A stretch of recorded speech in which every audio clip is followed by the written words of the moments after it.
Hey guys, Infidel 1258 here. We're going to do a video looking at the marketplace and asking ourselves if we had $1,000 to invest in Splinterlands and make the most of it with the vision to have a competitive team that can climb and earn rewards, meaningful rewards in the ranked system. How would we spend that money? And I've already gone through the Peak Monsters website, and I've sourced out some summoners and some monsters that we can look at together. And I'm not.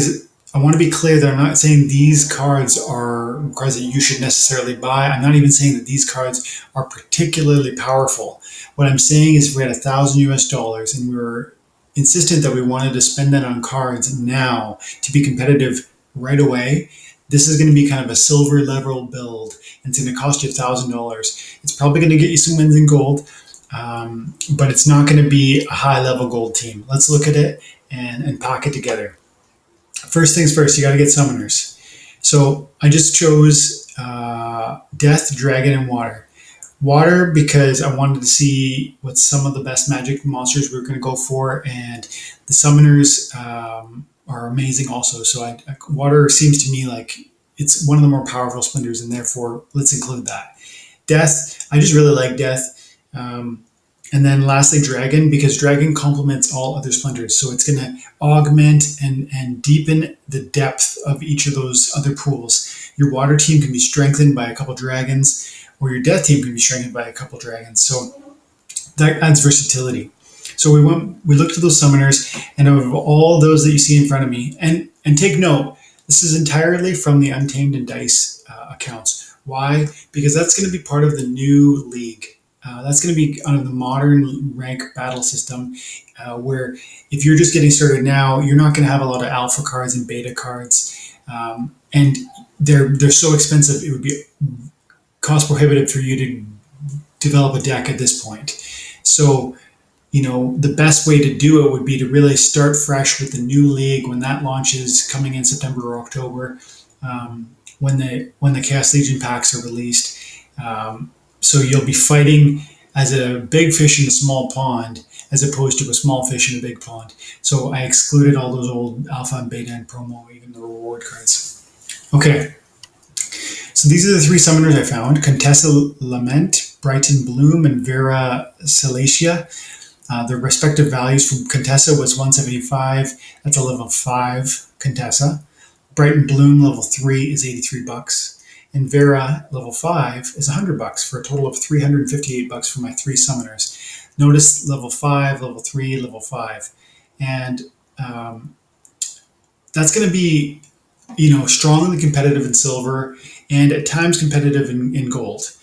Maybe not top of the gold bracket, but you're going to win some games. And, maybe you can get into gold 3, gold 2, depending on how well you play with your cards. And maybe if you rent some cards to enhance what we're going to see here for $1,000. But there's your summoners. Let's look at them a little closer. Contessa does the nerf to your enemy's archery damage, and at level 5, she's going to offer you playability with common 6, rare 5, epic 4, and legendary 3, those are powerful monsters. That could be this Contessa could be competitive, for a long time. You might use this Contessa even if you build your deck out with more depth, even into diamond levels or champion levels. You might occasionally play this Contessa even at those levels, not as a staple, not as your main reliable go-to, but throw her in there every now and then.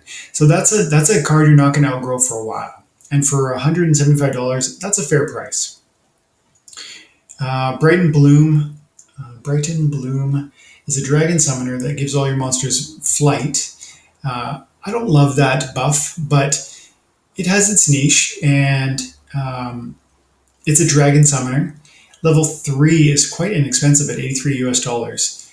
Not saying it's a great deal, but just saying to get a summoner that's going to be able to play level 4 common, 3 rare, 2 epic, and 2 legendary for $83 is actually, I'm surprised that's possible.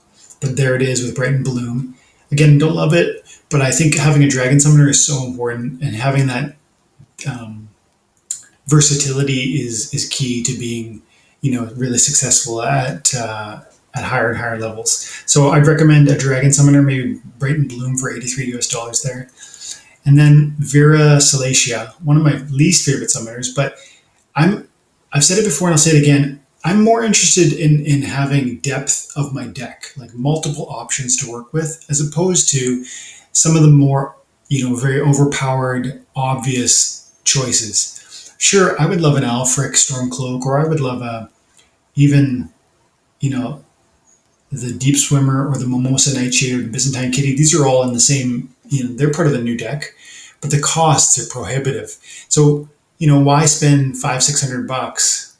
Byzantine Kitty level one is going for 365 when I could come in here and get, a Brighton for a third of the cost. And they're actually very similar in power levels. The level three Brighton Bloom is giving me level four common, three rare, two epic, and two legendary, whereas the level one legendary is going to give you slightly lower three, two, two, and one. So level one is going to cost me three or four times as much, and it's going to give me about half of the power. So I'd go with the Vera and the Brighton Bloom. And the Contessa. And you're talking 358 for those three. Now we'll go over to monsters. We need to build out the deck. We've pre-selected a bunch of cards, but let's just walk through. Again, we're looking at just Untamed and just Dice. We're looking at regular because gold are too expensive. We're looking at exclusively just the monster list. Water, Death, and Dragon because those are the summoners we looked at. And we went through and I just look at the cheap ones first. Marrow Ghost, such a cheap card. I think you gotta buy some of this because I think first of all it's gonna appreciate, and second of all it's a good card, especially when all monsters have the same number of hearts. It's got the armor and the void armor at that, and for 3 mana cost, I think it's a very helpful card. So I included some Marrow Ghost, Frostline, a really inexpensive water monster, and in those low mana battles, it can be a tank for you. It's got the void armor. It's got the shield at level 6. Not too expensive. Naga Brute is a card I really like, but there we go. I actually didn't include one, but I think I'm gonna because I didn't. These just popped up while I was talking to you guys in the beginning of the video. I think this card's very powerful, and I think a level 5 for 22 bucks is a must-have.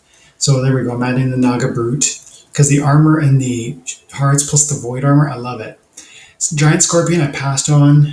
Cursed Slimeball, pass. Sniping Narwhal, no thanks. Nope. Undead Badger, I think it's a must-have. This card is very powerful, especially at higher levels. So I bought, roughly enough that I would be able to get into the 2 damage range.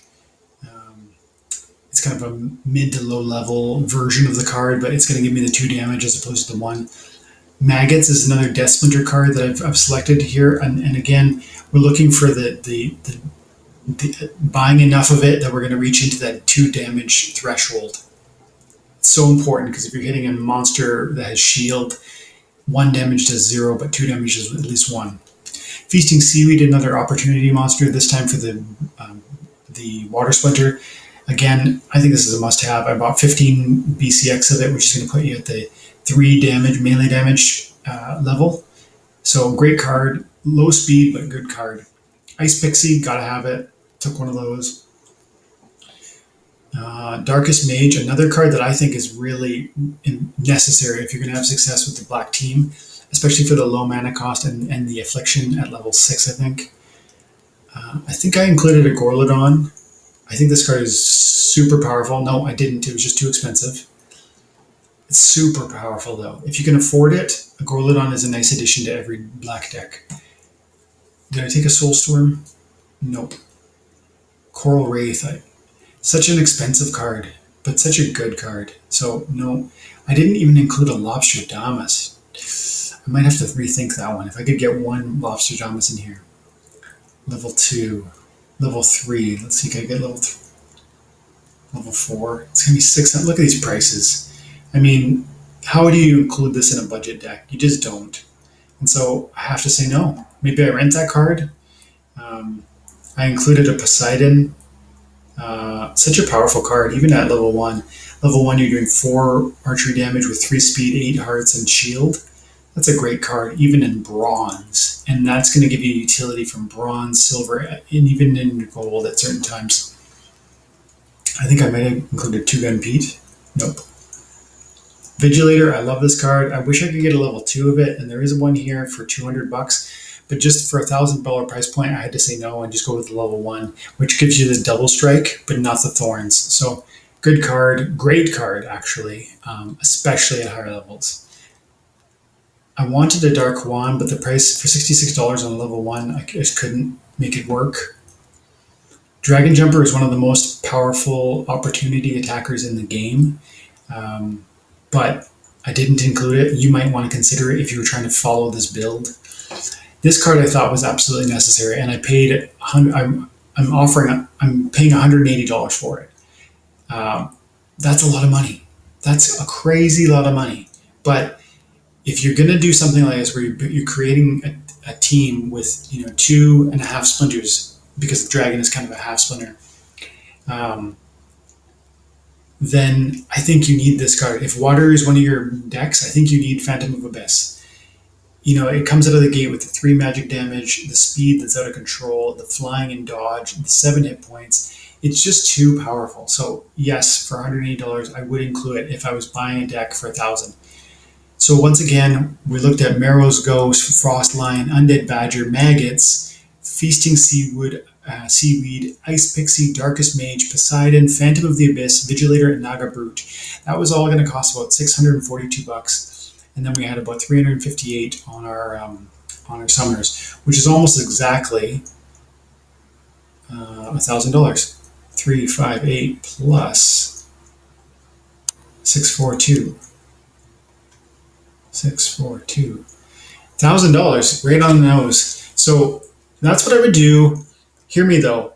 If you really want to buy cards right now, and if you've heard my channel, if you follow my channel, I think you're going to know my advice isn't that you rush out and do this. My advice actually is that you be patient, wait for Chaos Legion, and then you spend $1,000 on Chaos Legion packs. That might sound crazy. It's a lot of money, and you don't even know what those cards are. But just standing on the success I've seen in this game and seeing what happened with Untamed booster packs and with Alpha before it and Beta before it and on, every time a pack comes out, sells for $2 roughly, and then it's worth 10, 15, 50 times that value in down the road. And it's just a simple supply demand issue, as we've talked about before. And those cards are going to be issued in limited number. They're going to be burnt by the users, and then the number of users desiring those cards is going to go up. So those $2 packs are going to be worth $20, $40, $60 at some point in the future. And the cards inside of them don't just come. You don't just get 5 cards inside. You get airdrops for each pack. People ask me, how many airdrops do you get? You have an opportunity to receive an airdrop for each booster pack you buy. If you buy 1 booster pack, you have a chance to get an airdrop. If there are 14 airdrops on that booster pack series, then you have 14 lottery tickets, where you'll have, with 1 booster pack purchase, you're gonna have 14 opportunities to get a free card. And each time they draw the airdrop, you're gonna get 1 chance. If you had two packs of cards, you're gonna get 2 chances per airdrop. 100 packs of cards, you're gonna get 100 chances per airdrop. And so, in my experience, that really paid off, especially with the Untamed booster series. And Dice also, the prices are crazy. And if you need to know evidence for that, just go to splintercards.com and look up how much the booster packs go for. You can see that Untamed packs are selling for $30. They used to be $2. That's a 15 times 15 times appreciation. And so those packs are good value for the cost, and that would be my play.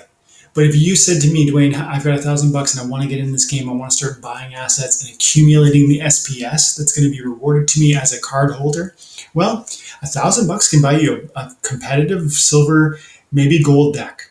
And if you spent a little more time than I spent, this was about 45 minutes worth of research, maybe an hour, maybe you could find some deals. Instead of buying them outright, you can also go into any of these markets and you could say, okay, Marrow Ghost, I don't want to just buy this guy's card. I want to go in here and I want to bid. and then you click on bid and you tell them how much you're willing to spend for how many BCX you're willing to buy. And you can be patient on these things and buy them for less than the market value.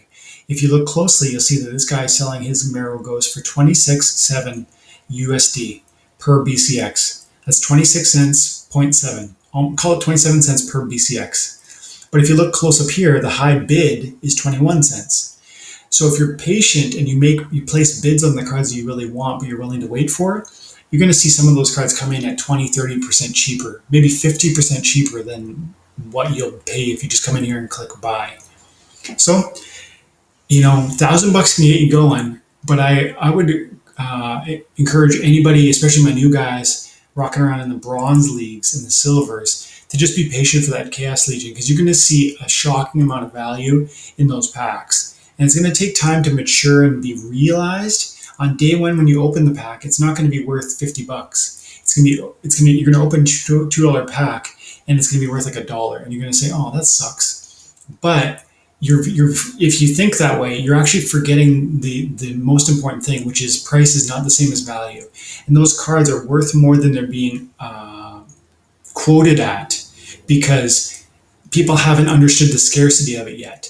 When the new cards are released, they're going to be flush in the system. Everyone's going to have them in their decks, and they're going to be selling them, liquidating them, trying to buy more packs.